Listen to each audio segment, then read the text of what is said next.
It was almost exactly 10 years ago to the day that I first heard someone use the term mystery school. It's a true story. 10 years ago, I was working a Christmas themed display. It's a retail setup, a little pop up event at a large shopping mall in one of the suburbs of my city. And this woman came up to the display and started talking to one of my fellow coworkers who was working the display. And he was just kind of chatting her up and asked her, hey, what brings you to the area? And she said, oh, I'm on my way to class. And he's like, cool. What are you studying? And she's like, oh, I'm attending the mystery school. And I overheard this. I was standing next to him as he was talking to this woman. I overheard this. And he and I both looked at each other. We were like, what is a mystery school? And so he proceeded to ask her. He was like, okay, tell me about this mystery school. And so she began to describe a group of people who met after work in the evenings and had discussions about esoteric concepts. In the particular way that she introduced the idea, it made it seem rather mysterious and somewhat occult. And 10 years ago, before I had been introduced to the teachings of Neville Goddard, I kind of assumed that it was such. I was like, oh, it sounds, pretty kind of mysterious, kind of dark, kind of occult or esoteric. And, I was a little curious about it, but it didn't really light me up in the way where, today we're actually running a mystery school. So I went on and I did a little bit of investigation to find out more through independent research, what exactly is a mystery school, because I was curious, even though I wasn't super attracted to the idea of going to this particular mystery school that this woman was describing. I was curious about the concept of a mystery school. And as I began to research mystery schools, I began to realize that there are a lot of various traditions of mystery schools. And a lot of them draw from very ancient roots. Globally, they really are present on all of the continents globally, and some of them date back thousands of years. And what I began to realize as I did some of this research is that looking back over history, some of the most notable people, I would say many of the most notable figures in human history, were known to have participated in a mystery school at some point in their education. Now, from where we're sitting here today, I think that makes so much sense. It makes so much sense that people who are outliers in terms of what they do in the world, meaning that they are recognized as making substantial, significant contributions to humankind, it makes complete sense to me that these same people would also be trained in the mysteries. Okay, so what are the mysteries? Well, we've talked about that in this space, but maybe you're tuning in for the first time. So let's do a quick recap. So the mysteries is all about what is the cause of the phenomena of life. Okay, so is life mechanical? Is it this very rigid equation of cause and effect? And if so, are there causes that are less than obvious? Okay, is the world matter that has evolved to become conscious? Or is the whole universe actually existing in a field of consciousness? And matter is a phenomena of that consciousness, meaning that all that we perceive as being reality is actually a field of consciousness. And then all of the things, all of the objects, all of the people are actually manifesting out of this field of consciousness. So these are the mysteries. These questions are the foundation of the mysteries. And people who begin to study the mysteries, particularly in an organized way, people who go to mystery schools to sit with other people and create the mastermind effect, where essentially, all of these minds and awarenesses and consciousnesses and intelligences combine together to essentially illuminate further some of these esoteric concepts by that process of sitting together. In an environment like that, it can really be a catalyst for awakening consciousness, for awakening individual awareness, awakening individual enlightenment.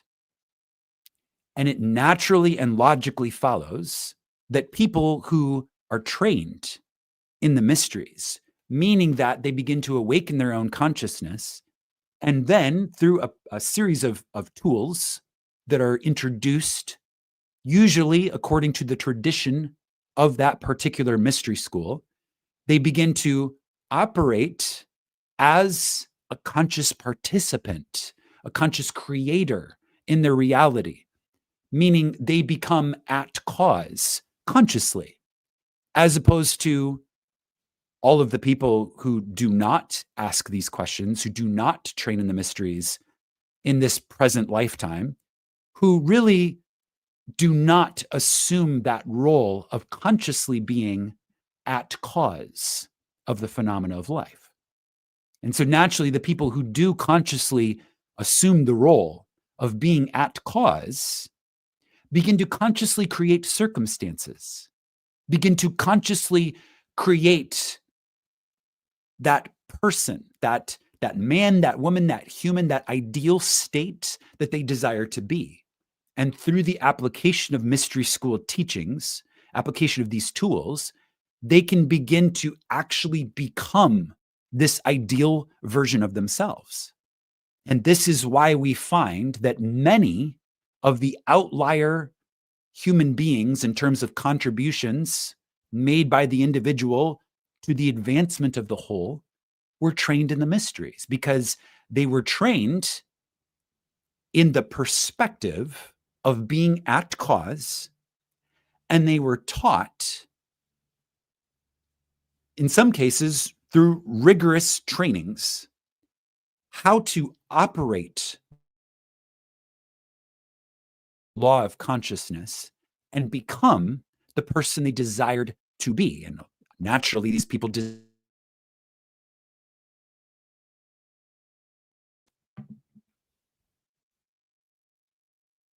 I'm pausing because my technology here is glitching a little bit. I think we've really turned on the light here. So giving everything a moment to catch up. Okay, proceeding.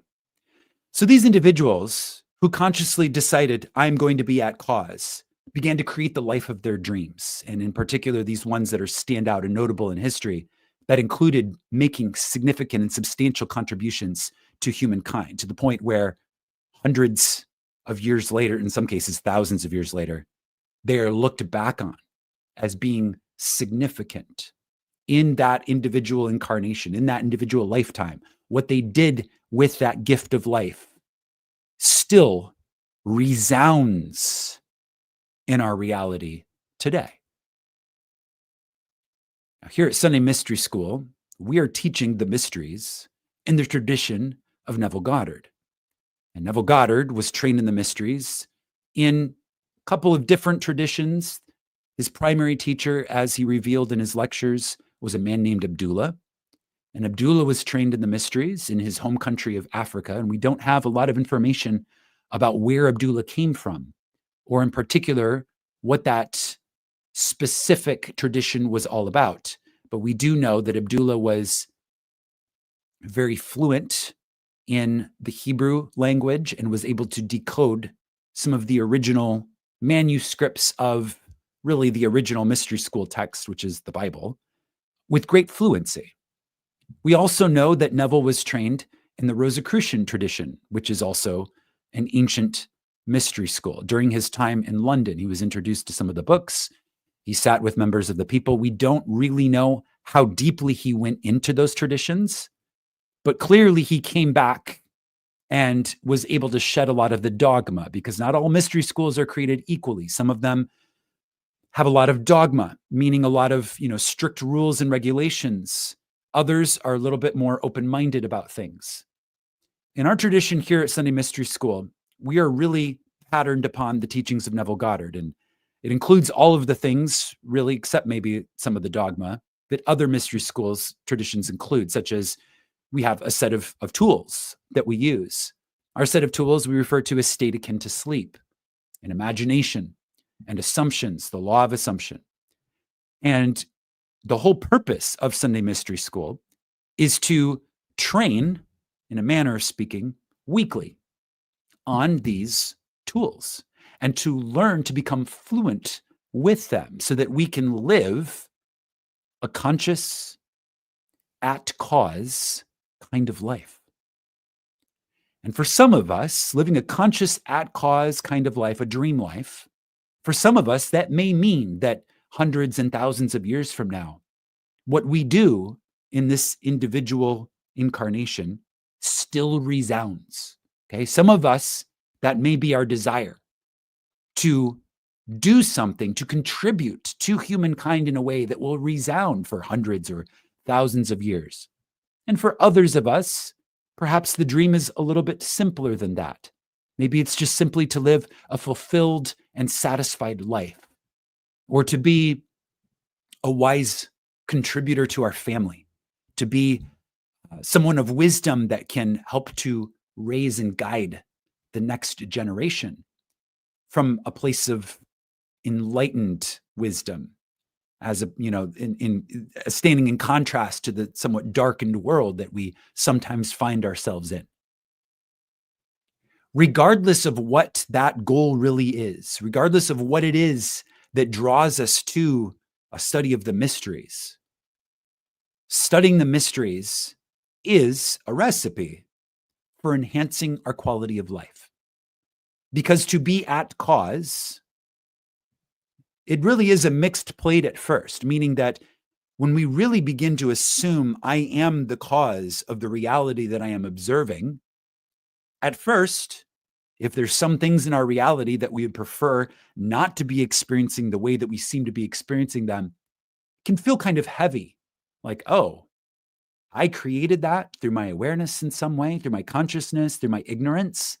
In some way, so there's a little bit of a reckoning that occurs. But on the other side of that reckoning is a liberation and a freedom. Because this is the truth that sets us free. Because when we learn that we are at cause, yes, at first we're like, okay, I guess I did create everything in my life. And if there's undesirable things, then we have to take an account for that, take responsibility for that. And also, once we realize that we are the cause, we also can set ourselves free from those undesirable circumstances by choosing to imagine something else. And this is why we do the mysteries. This is why we come to Sunday Mystery School, to have these conversations, to awaken, to enliven, to come back week after week, to develop and cultivate our relationship with the mysteries. Now, it is worth pointing out that traditionally in history, mystery school was not taught publicly. Traditionally in history, you had to become a candidate for a mystery school, meaning you had to demonstrate some sort of outsized potential where elders in the mystery school community would identify you as someone of great potential. And then you had to be put to the test and you had to demonstrate a strength of character, strength of moral character, to demonstrate that you were, in a manner of speaking, worthy to receive the mystery school teachings. Now, speaking this way, obviously, we're displaced in time from that era. And I think it makes more sense to place these types of requirements contextually with the era in which they were birthed, right? But today, we're living in a different era. We're living in a time when these types of very deep esoteric truths can be discussed openly. And discussing them openly does not decrease their value. At least that's my opinion, right? Otherwise, I would have put this behind locked doors and made people qualify in some way to attend Sunday Mystery School. But I deeply and firmly believe that is not the era that we're living in today. Today, we're living in an era where all of us have equal access. All of us have the opportunity to really begin to connect to sources of illumination that encourage us to look within.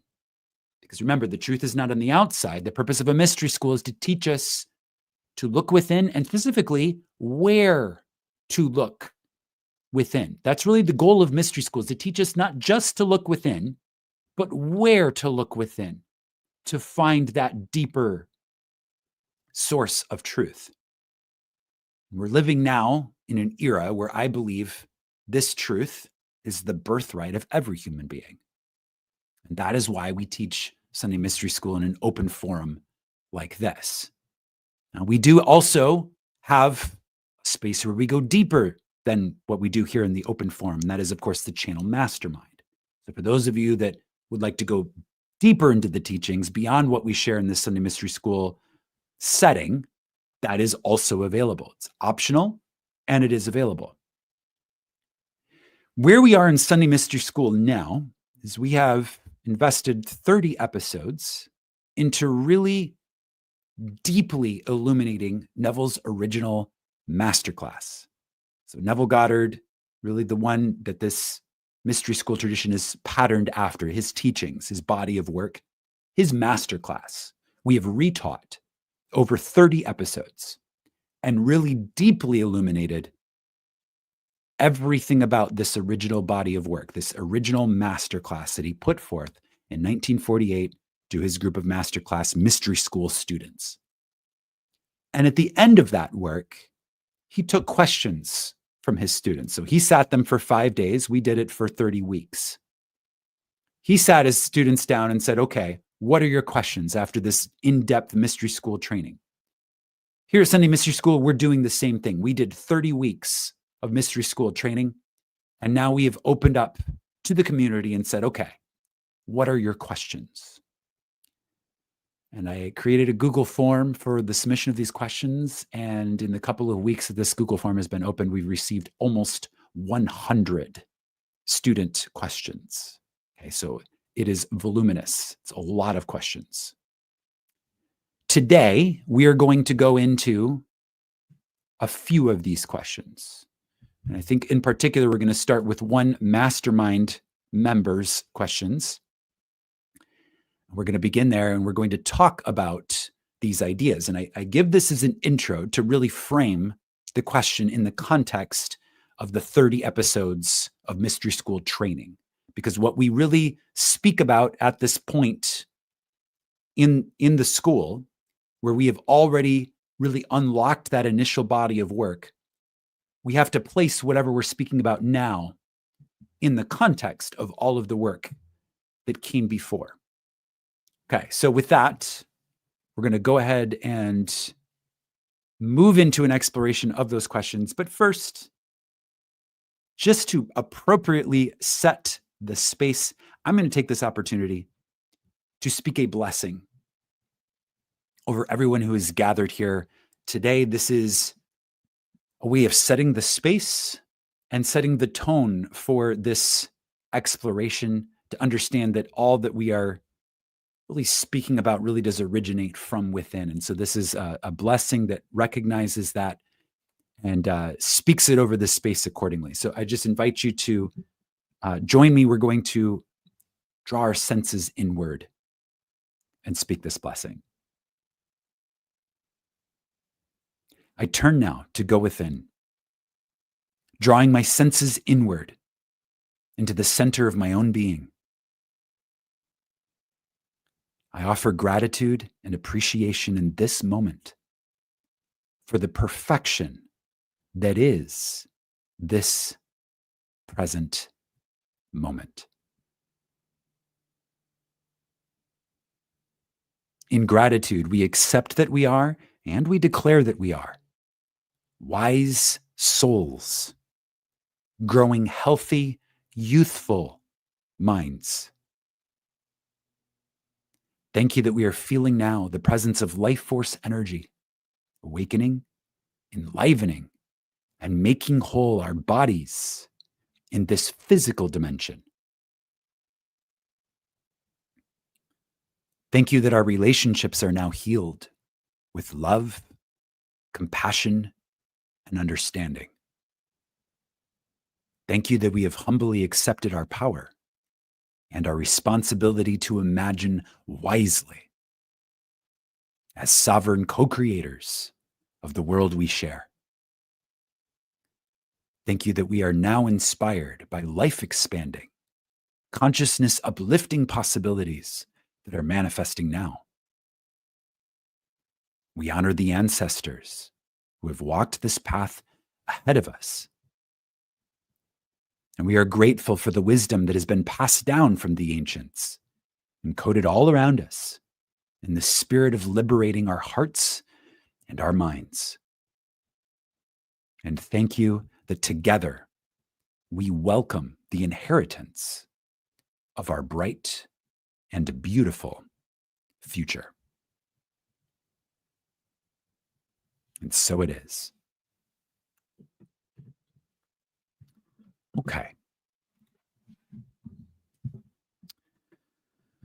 These questions are from Mastermind member Shireen. I'm going to read the question and then we're going to talk about it. Okay. So Shireen begins the first question by saying, since my dimensionally larger self is making me aware of desires, because this desire is available to me. Since my dimensionally larger self is making me aware of desires, because this desire is available to me. So the fact that I have a desire is an indication for my dimensionally larger self that it's an invitation. It's like, hey, this is available to you. And so that is peaked in our awareness through a desire. And then the question is it then my part to focus on the preferred ending of the already created movie? Or am I creating the script along the way to the preferred ending? And Shireen clarifies, my goal with this question is I'm trying to find balance with what is my part in this. Okay, so fantastic question. Thank you, Shireen, for this deeply considered and well thought out question. Very much appreciated and grateful for the opportunity to illuminate this further because this is so important. So we talk a lot in this mystery school space about being in the role of the author. Okay, so being in the role of the author, so authorship. So authorship is that place from which we take profound responsibility for what is created in our world. We realize that on some level of our being, through our assumptions, both conscious and subconscious, through our judgments, both conscious and subconscious, through our state of being, through our beliefs, through our patterns and habits of thinking and speaking and acting, through all of that, we are creating everything that appears in our reality. The whole vast world, though it seems like it is outside of us, when accessed through the level of the five senses, it seems like there is a world external to us. But really, nothing is external to us. All is created within. And it is worth pointing out that even our senses are not true. Our senses are derivative. Okay, so when I touch something and I think that I'm experiencing a sensation of touch, I'm not actually experiencing a sensation of touch. Rather, my brain is interpreting electrical signals. So it's like there's a step removed. I'm not directly touching something. My experience of touching something is interpreted through my brain. Okay, so there's always kind of this layer between what appears to be happening with the senses and my experience of what appears to be happening with the senses. So even through that layer, it becomes clear, through that processing layer, it becomes clear that we're not actually experiencing something on the outside. We're really experiencing something on the inside. And that's even on a scientific level. And then on a metaphysical level, from the perspective of everything is consciousness, we can say that there really isn't anything on the outside because everything is consciousness. And so for the outside to exist, consciousness has to exist. And since I am consciousness temporarily inhabiting a human form, all that appears to exist in reality is actually within my consciousness. Okay. So here comes the question. So to be the author, to focus on authorship, there's a balance between what is my role and what is the role of my father. Okay. So my father is my dimensionally larger self that arranges the bridge of incidents. Okay. So it's I and my father are one, but my father is greater than I in terms of the office held, as Neville would say. So we are in the office of being in physical human form and experiencing all of the limitations associated with being in physical human form, meaning that we are able to perceive only a percentage of all that is available to be perceived. But simply because we are in this temporary limitation of our full power, we still have access to our full power in this dual father-son relationship as it is described in the Bible. So as in the role of being the son or the child of God, we get to co-create with consciousness itself, the field of all possibilities. We get to co-create, and we don't have to work out all of the details. The field of all possibilities will work out all of the details. That's my father has ways you and I know not of, right? So it's literally we let the dimensionally larger self handle the arrangements of how everything comes to pass. In the role of being embodied in human flesh and experiencing the limitations of being in a human form, our role is to consciously assume our desire by choosing the end. Okay, so this is really Neville's core teaching. He says, go to the end. Okay, so I'll give you an example from this week. Okay, so this week, as some of you know, because I shared it, my partner and I went to a 3-day live music event. And at some point during the 3 days, one of the people on stage took quartz crystals from the stage displays, this beautiful stage display. And one of the things they had was a beautiful setup of quartz crystals that refract in the laser light that they had on stage. Is gorgeous. And one of the band members took a couple of those crystals and threw them into the audience. And once the band member did this, I immediately had a strong desire to have one of these crystals from the stage display. I did not need to, in my mind's eye, craft how I would get one of these crystals. There's a million ways, right? So perhaps the most obvious way is that the band member throws them again and one comes to me or to my partner. Less obvious ways, if we were going to go into the how, would be that, maybe after the show, someone walks up and hands one to me, or, maybe someone else gets one and then I trade, something that I have for it. There's like all these different ways that it could happen, but I didn't think about any of that. I was just in the moment. I would like one of these crystals. And so what did I do? In my imagination, I held the crystal in my hand because that was the end. Okay. I was like, oh, this is now mine. Like I'm holding it in my hand, like conveying the feeling of ownership, right? Not just, touching it because someone showed it to me, but like holding it in my hand, like this is mine and it's coming home with me. Okay. So that was going to the end. Didn't have to write the how it was going to happen. There's a million different ways it could have happened. I just held the crystal in my hand, in my imagination, and then dropped it. I let it go. So the next night, the band member did it again, grabbed a couple more crystals off the display, threw them into the crowd. And the third one that he threw went straight to my partner and she was able to grab it. And so at the end of that concert, she puts it in my hand and is like, check this out. Imaginal act fulfilled. Okay. So coming back to this question, is it my part to focus on the preferred ending of the already created movie? Yes. So I just assumed that my desire was fulfilled. I assumed that the crystal was in my hand and coming home with me. Okay. I didn't have to think about what the script would be along the way, because that would be the part that is my father's realm, to use this biblical Neville language.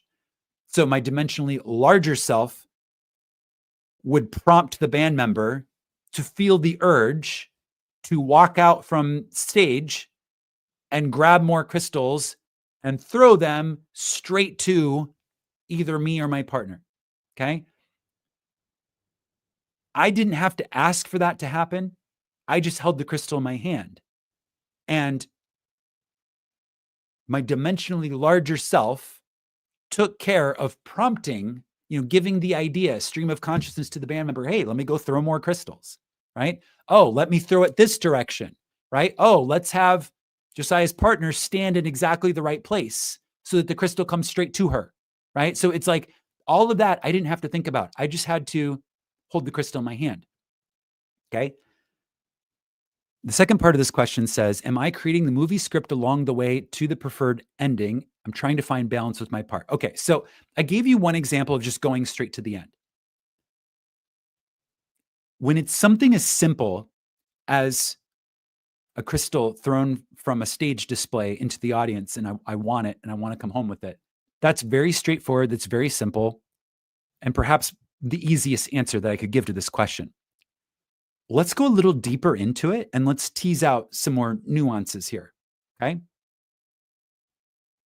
Let's say that you have a desire to create a $100 million e-commerce business that is global, that is really substantial in what it is and what it offers and what it creates and the wealth and the teamwork and the collaboration and just all of the things that a large 9-figure global, multinational e-commerce business, all of the things that infers. Okay.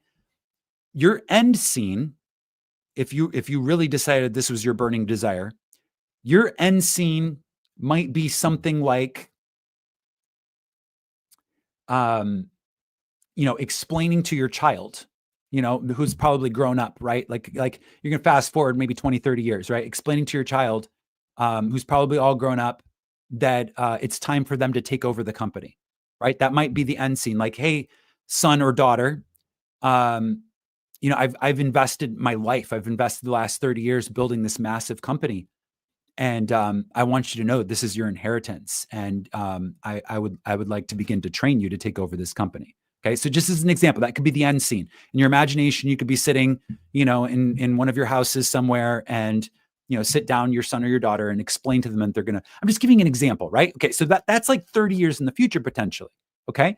So that can be the end, and you would hold that end in your mind's eye. You would come back and revisit to it and kind of repaint it in your imagination, probably weekly throughout that long-term vision, because it's literally like a marker in the distance that you're moving towards. Okay. But along the way, there's going to be all kinds of invitations for you to paint intermediary ends on the way to your big end, right? So people are going to come to you in the process of building this multinational, substantially wealthy and influential company. And they're going to say, hey, do you want to go public, right? Or do you want to be privately owned, And so you have the opportunity to write intermediary end. So if one of the milestones on the way to that massive end, is something like that, right? Then you can write an intermediary end. So there is a balance here. And that's one of the reasons why I really appreciate this question. There is a balance with the part. It's choosing with intention each time. Okay, choosing with intention the big end, And then each time a decision is required on some level, it's consciously imagining the preferred intermediary end. Okay. So I gave kind of a large example. I don't know, maybe some of us can relate to it. Maybe it's less relatable um, for others, but like it really does apply to anything. So let's try to make it a little bit more relatable here. So let's say that you're um, let's say that your end goal is to be married, right? Let's say that you're currently single and looking, and you would like to be, found. You've found your person, and you're in a long term partnership or marriage. Okay, so as Neville would say, you can envision, the ring on your finger, and you could fall asleep twisting the ring on your finger while feeling the feeling of being happily married. Some other examples we've given is just imagining walking into your bathroom and seeing two toothbrushes, or cooking dinner, and in your mind's eye, say maybe you normally cook for one. In your mind's eye, you're imagining that you're cooking for two, and you're really happy that you get to treat your partner in this way, right? So that might be like the big end is like twisting the ring on your finger. And then along the way, there might be little decisions that you get to make, and it's like you can hold that vision of the end, and you can also consciously vision the end after certain decisions, right? So this reminds me of a concept taught by Abraham Hicks of segment intending, right? So it's this idea that as we're moving through a stream of consciousness life experience, there's these little segments. Abraham Hicks calls it segment intending, but Neville teaches something that is very similar. He just didn't use the same words for it. The idea being that as we move from scene to scene in this already created movie, right? As we move from scene to scene, we have the opportunity to consciously envision the outcome of the scene without having attachment to how we get there. Okay. I can't tell you how many times I've done this. And then the intermediary circumstances will surprise me. Like, wow, I really didn't expect an intermediary circumstance to happen this way. But then we reach the preferred end, and I look back and I'm like, oh my God, that was perfect. That was literally perfect. If it happened any other way, I don't know that we would have gotten to the preferred outcome. So it's literally, you let go of the intermediary circumstances and you just hold the preferred outcome, right? So I feel like travel is a good example of this, because like when I segment intend for travel, so I've got my suitcase packed and I'm about to call my Uber to get to the airport, or friends take me in or whatever. But like either way, I'm like staying there. I've got my suitcase packed, and I'm about to step out of my house and start a journey. Okay. Ever since I've met Neville, consistently, 100% of the time, what I do is in my mind's eye, I see myself at my destination, relaxed, grateful, and appreciative for the ease and grace of the journey. It's an example of segment intending. It's like, I don't know what's going to happen once I step outside this house, but I do know that when I reach my destination, I will look back over the bridge of incidents and I will say, I am so grateful for the easy and graceful way that this journey has unfolded. It's kind of the perfect analogy for anything that we're doing in life, whether it's traveling to a foreign country, or building a business, or building a relationship, or trying to accomplish something in your career. That's the basic idea. You envision what you want the end to feel like, what you want that experience to be of the end. You place yourself there in your imagination, and then you let go and you trust that all things are working together for the good of those who love God. And what does it mean to love God? The word love implies an honor, a faithfulness, and an integrity to the power that creates reality. Imagination. An honor, a faithfulness, and integrity. So when you envision the end, and then you begin to walk towards it, holding it with honor, faithfulness, and integrity, as that word love implies, loving imagination, loving your imaginal act, loving the nature of this reality that places you and I at cause. When we proceed along our path, loving God, all things work together for our good. And we can trust that. We can trust that. Okay. So, when you get to the airport and then you find out that there's something, wrong with your seats, like some sort of error, some sort of glitch, right? Then it's like, sweet, this is how I get upgraded to first class. Like you just automatically assume you're like, oh yeah, now when I get to my place, I'm going to look back and say, I'm so grateful that I got to, fly first class, because of this, silly computer glitch that was not anybody's fault except imagination, right? Imagination caused the computer glitch so that I could travel first class and not pay anything more, right? So it's like you literally start to frame everything that happens as like, oh, sweet, this is working together for my good. Okay, so I think out of the couple examples that I gave, I think travel is probably the most easy to relate to because I think everybody travels and everybody has probably experienced easy trips and maybe not so easy trips.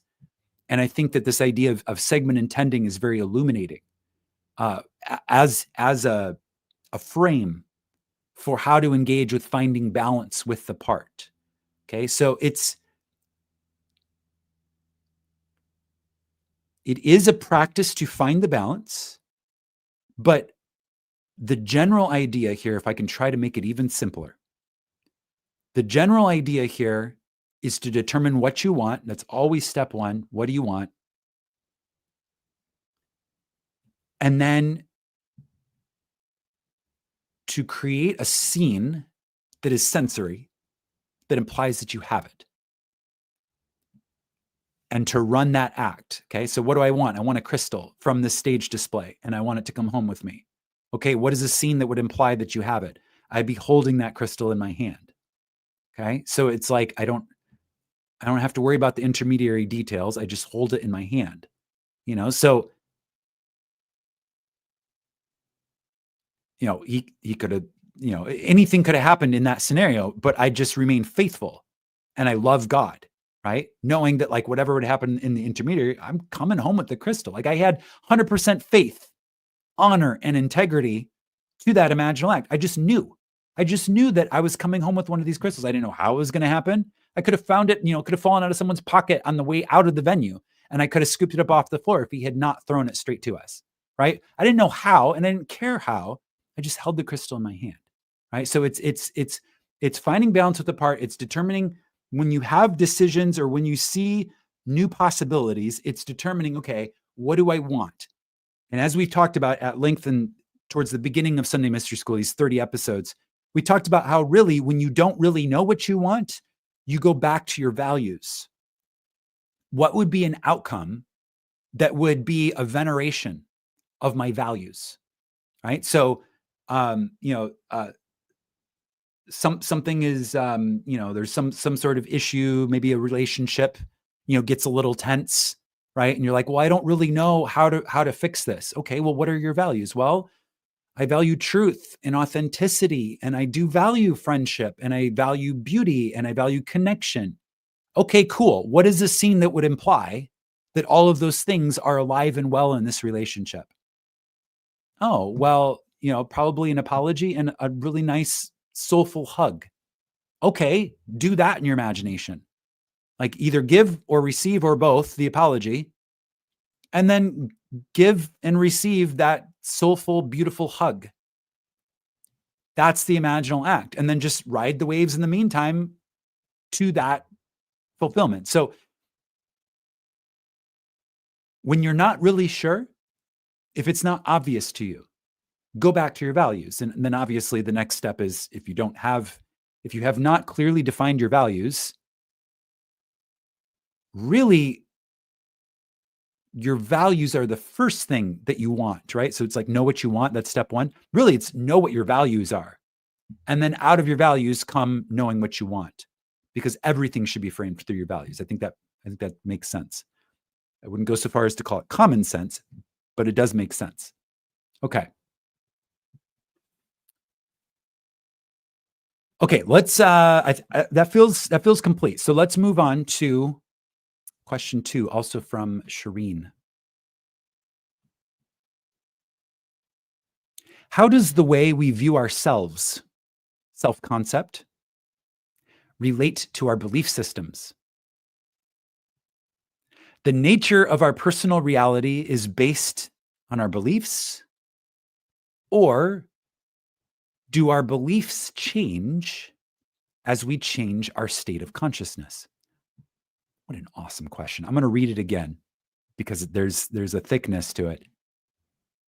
How does the way we view ourselves, self-concept, relate to our belief systems? The nature of personal reality is based on our belief systems, or do our beliefs change as we change our state of consciousness? This is a beautiful question. Okay, so self-concept. How does our self-concept relate, or the way that we view ourselves, our self-concept, how does that relate to our belief systems? Okay, so our self-concept really is formed out of they do inform each other. So our self-concept is formed out of our belief systems. Our belief systems are formed out of our self-concept. Okay, so as a darker example, when I believe that the external reality is creating my world for me, then that is a self-concept that is powerless. When I believe that I am the cause and the author of my reality, that is a self-concept that is powerful. So they really do inform each other. I think that's probably the first thing that we can say about this. They do inform each other. Self-concept and our belief systems, they really do weave together. Second part of this question, is the nature of our personal reality based on our beliefs, or do our beliefs change as we change our state of consciousness? For this, I would say it's both. It's not one or the other. It's both. The nature of our personal reality is based on our beliefs, and our beliefs do change as we change our state of consciousness. So before I was introduced to the mystery school teachings of Neville, going back to this intermediary time where I heard of a mystery school, but didn't really know anything about it. It's like the first time it popped into my, like that term mystery school is the first time I ever heard it. Like going back pre-Neville, but like kind of in this intermediary part of my journey.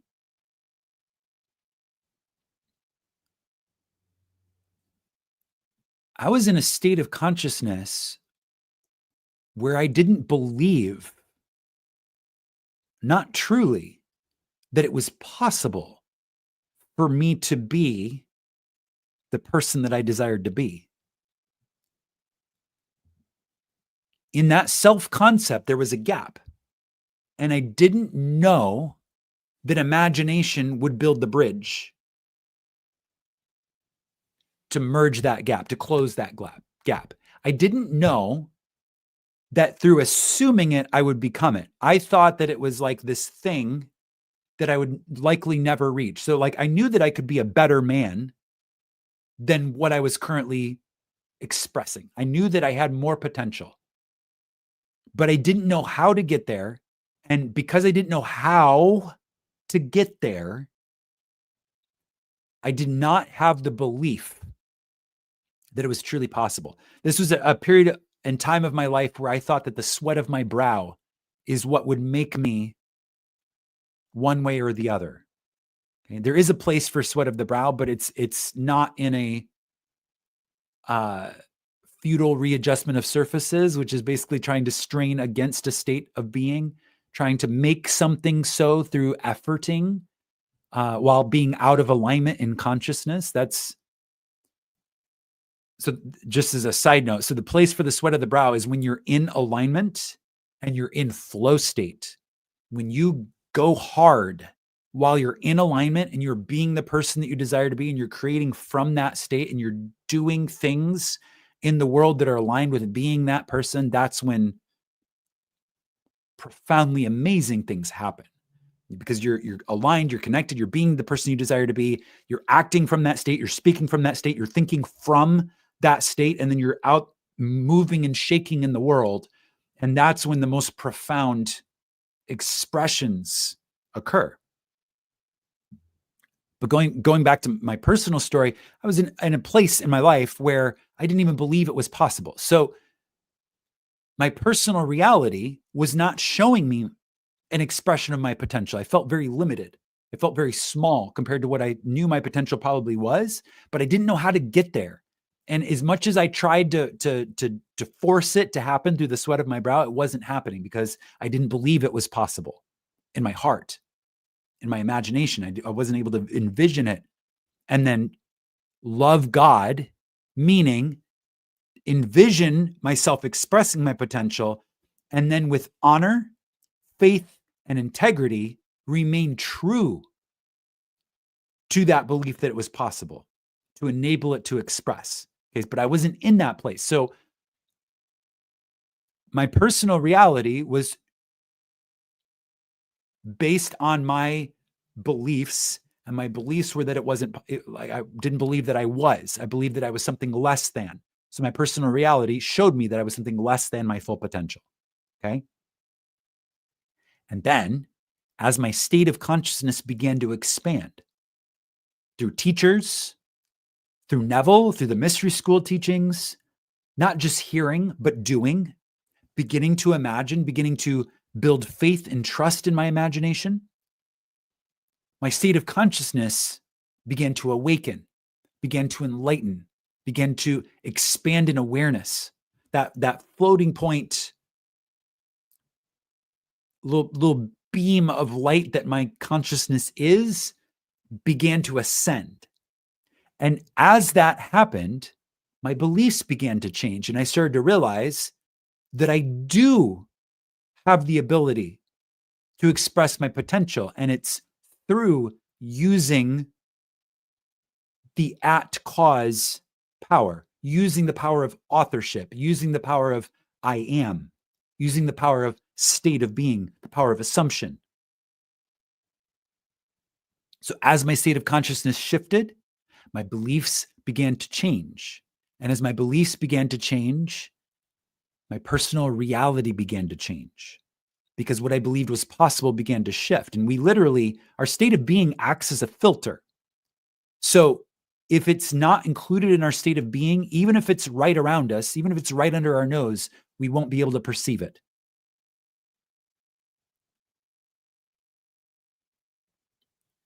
Our state of being acts as a filter from the field of all possibilities. So if our state of being does not account for a certain possibility, we won't experience it. Now, there is no good, bad, or indifferent in this statement, but I'm going to describe it as such to help us understand how that filter is both positive and indifferent and negative, even though there is no such thing as these three things. Okay, but I'm using this as a teaching moment to kind of to further illuminate. So, in my filter of state of being, okay, if I have a well-formed high ideal in my state of being, then there's certain things in the field of all possibilities that simply cannot happen to me. Okay. So like, for instance, I have no fear of any type of physical harm in my life. I have no fear of any type of physical harm. I'm not saying we should take undue risks. I have to say that because we're live on YouTube. I'm not saying you should take undue risks, but I am saying that in my current state of being, if I walk out into the middle of traffic, I know that they're going to stop. I know it because my state of being is that I am the cause of my reality, and that makes me supremely safe. Okay. With that caveat of don't take stupid risks. Okay. But I'm just saying from a state of being, I have zero fear of personal harm because I know who I am.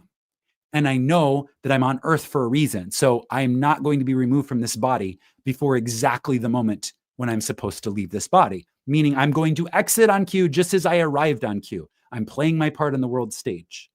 Okay. So with that state of being, I am filtered from any type of erroneous physical harm. Okay. Just as in the past, through my state of being, when I was in a much darker, more contracted, limited state, I was filtered from expressing my full potential as a human being because it wasn't included in my self-concept. So literally, we can think of self-concept, of state of being, as being a filter. So we're in a reality that contains all possible realities. Anything you can imagine is real and can happen if it is a match for your state of being. If it is a match. If your filter allows it through, okay? So I think of like air filter. Like you're literally like walking through and you've got like literally an air filter, and particles that are the right size can come through, and particles that are not the right size and not a match are repelled, okay? No one comes unto me save the Father in me draws him. That's another way of saying the same thing.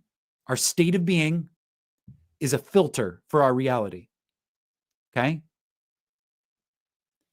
Our beliefs change as our state of consciousness changes. As our state of consciousness changes, our self-concept changes. This is the promise. So when we ultimately awaken to being at cause, I am the cause of the reality that I experience. When we take responsibility for being the operant power, when we buy the pearl of great price,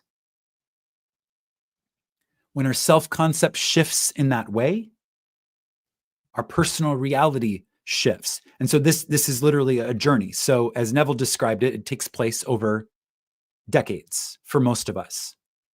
He talks about the interval of time between the mystical experiences. And I know that there's some, I will lightly use the word controversies. I don't think it's anything to be controversial about, but like his experience of the timing between mystical experiences is different than other people's experience. So it really does seem to be a personal thing. But we do know that it unfolds over time as the being that was sleeping within each of us begins to awaken. As that being begins to awaken, our self-concept begins to shift from I am a human to I am the cause of reality itself. I am consciousness. I am all things. And I am temporarily expressing through a physical human body. It's a profound difference in identity. It was true the whole time, but that part slept. In some cases for a few years, in some cases for decades, in some cases for lifetimes.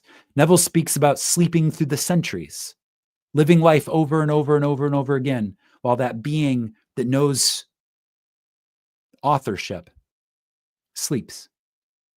And then finally reaching the Neville lifetime where it awakens and then obviously begins to share and to teach from a mystery school perspective the truth of being the author of reality, each of us individually.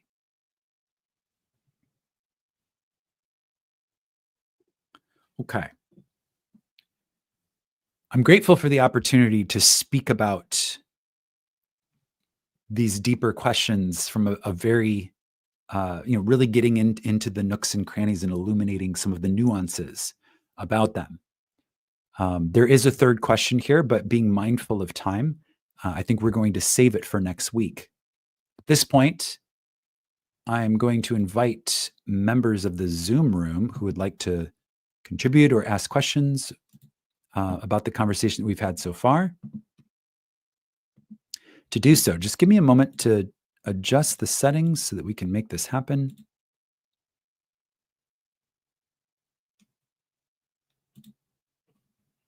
Very good.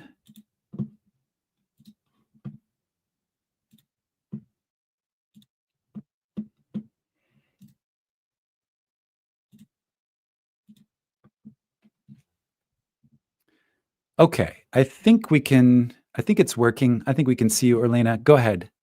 You have to unmute. Yes. Those were such great questions. Yes. Shout out Shireen. Yes. Oh my goodness. any questions. But just, knowing that the belief level, is where it ultimately starts. It's just so profound, and I'm speechless, which is rare. It speaks for itself, Orlena. Thank you, Sheree. Yes. Yeah. Yeah. So I noticed we have Shireen in the Zoom room right now. So Shireen, if you're here, we want to shout you out. Thank you for that. Those well considered, beautifully written, beautifully presented questions. And also, if you have something further to say, we invite you to do so. Cool. Hi, is that, yeah, go ahead. Shireen. Hi, Hi, Shireen. everybody. My heart is so full right now. Thank you, Josiah. Thank you, everyone who joined in today and, participated on a vibrational level. I really appreciate you in such in-depth explanation. Even as you were speaking, it occurred to me, like there's a moment where you start connecting dots and you're like, this is not coincidence. I'm really taking it moment by moment. And we're raised to believe like, oh, well, that was lucky. And that was like, it just, when you sit and you connect the dots and you learn your power and your explanation with the crystal, congratulations, by the way, with the explanation with the crystal and, just living in the end, but it's a moment by moment, but it's an overall theme. It's so beautiful and so complex on so many levels. Life is really a gift. And thank you so much for explaining that. Thank you, guys. Thank you, Shireen.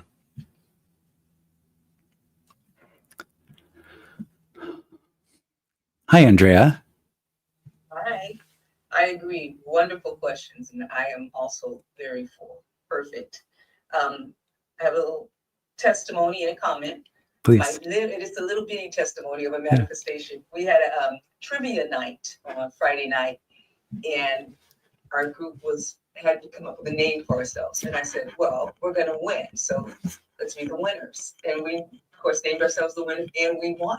And we're all said, even that little tiny thing. But it's really, I just love it when that kind of stuff happens.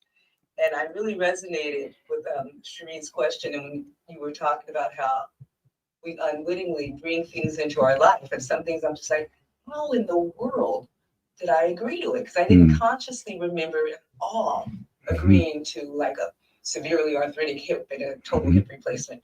But it all turned out well anyway. I could see how it benefited me in a lot of ways. My legs are now the same length, and I can walk, and I'll be dancing by New Year's. So awesome. Even when it doesn't happen the way we think, everything always works out perfectly for us. Beautiful. To quote that Abraham Hicks, and other mystics too. So. Yes. Beautiful. Thank you. Thank you, Andrea. I love that. I'm waiting for the next football team to name themselves the winners. Yeah, very good. Awesome. Thank you for that. Anybody else in the Zoom room?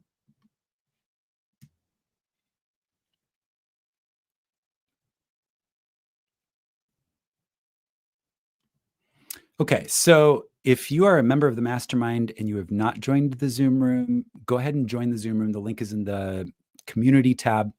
We're going to be giving a special presentation after the conclusion of Sunday Mystery School. So this is your invitation to hop in the Zoom room for that.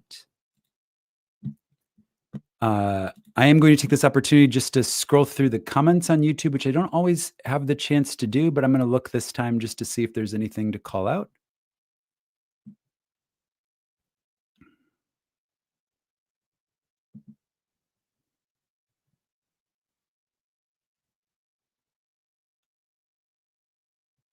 Oh, I like this comment from Lucia. This sums it up quite beautifully.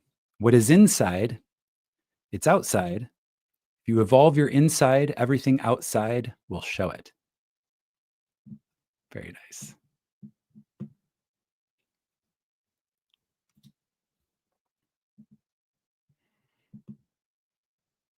I like this from Goku. Neville Goddard said, no action necessary, but he did buy the ticket to Barbados, so no forced action. Well, one of the tickets he did not buy. One of the tickets was sent as a gift. I mean, there's a little bit of nuance to that, but yes, the basic idea is no forced action. You're not trying to make it so. You're assuming it is so, and then what would you do if it were so? That's the basic idea. Truman Show. So True Man Show. Yeah, there's some interesting things in that movie. It's very much a revelation of truth. Elena says, change his name to Winner and then walks into a casino. That's really funny, Elena. I don't think you were in the Zoom room earlier, but we were laughing about hosting a retreat at a casino and the house looking at their books at the end of the weekend and being like, what happened to our statistical edge? Let's not invite these Neville people back. Yes, I have a feeling the casinos wouldn't particularly enjoy a Neville group of people retreating there for a weekend. Awesome. Okay. Very good. All right. So the next thing that we have going on here on the Josiah Brandt YouTube channel is Neville and Chill with Frank on Tuesday, 8 p.m. live stream. Frank has manifested some massive upgrades to his life in a very short amount of time. And he's going to share his imaginal pictures, what he did, and also the Bridge of Incidents. And I got just like a little taste of what happened, and it's pretty mind-blowing. It's pretty amazing. So I think it'd be a very fun story. It's always a good time with Frank, Neville, and Chill. So invited all of you to check that out Tuesday night, 8 p.m. If you want to be on the live, hop on for that. And then next week, we will continue with another episode of Sunday Mystery School. So very much looking forward to that. Early Jones is giving us our final question for the afternoon here. Early is saying, is it true you have to put forth effort in the 3D world to see results, or can you just simply imagine to see results in the 3D? As I was saying a few minutes ago, it's imagine the end first and think from that end, and then do what is natural and faithful to that end. Okay. So if you are imagining that you're going to lose a game, and then you go and let's not do a game. Let's do a test. Okay. You're scared of a test that you're taking, right?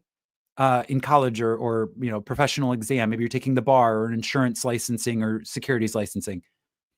If you're afraid of the test and you don't have faith that you're going to pass the test, and so you try really hard by cramming and studying and flashcards and hiring tutors and all this type of stuff because you're afraid that you're going to fail the test rather. Okay. That is an example of useless action in the 3D. It's a great way to waste a lot of energy. The correct thing to do in this example that I'm giving is to hold that certificate in your hand, or, however you would know, open the email from your professor with the grade, check the board, however you would know that you passed. Do that act in your mind's eye, knowing that you passed the test. And then from that place, follow your inspiration. So if you know that you passed the test because you witnessed the end in your imagination, and then you're walking down the hall and all of a sudden you have this idea, hey, I should reread one of these passages from the assigned reading. You go and you reread it, right? And then you take the test and you find out that that helped a lot. But it's the whole point is to be thinking from the end, and any action that you take is from that place of already being the person that you desire to be. So I'm already licensed in this securities exam. If I do any additional studying than what I feel is basically necessary, it is only because I feel inspired and I have a desire to do it. It is never out of fear that I haven't properly prepared, or out of fear that I'm not going to pass the test. Okay. I hope that illuminates the difference. Okay. So that does it for Sunday Mystery School. Thank you to everybody on YouTube who has joined us for this live stream presentation. I appreciate your presence, appreciate your energy. Whether you're in the chat or just listening or watching the recording, we feel your presence. Thank you for being a part of this beautiful community. If you would like to go deeper, you always have the option to join the channel Mastermind for our Zoom sessions. We do guided meditations, we do special presentations such as what we're doing after this one. And there's a lot of resources. There's trainings, multiple video series that are available for Mastermind members. So it's an invitation. If you'd like to go deeper, that is available to you. Until next time, my friends, imagine wisely, and we will see you all in the next.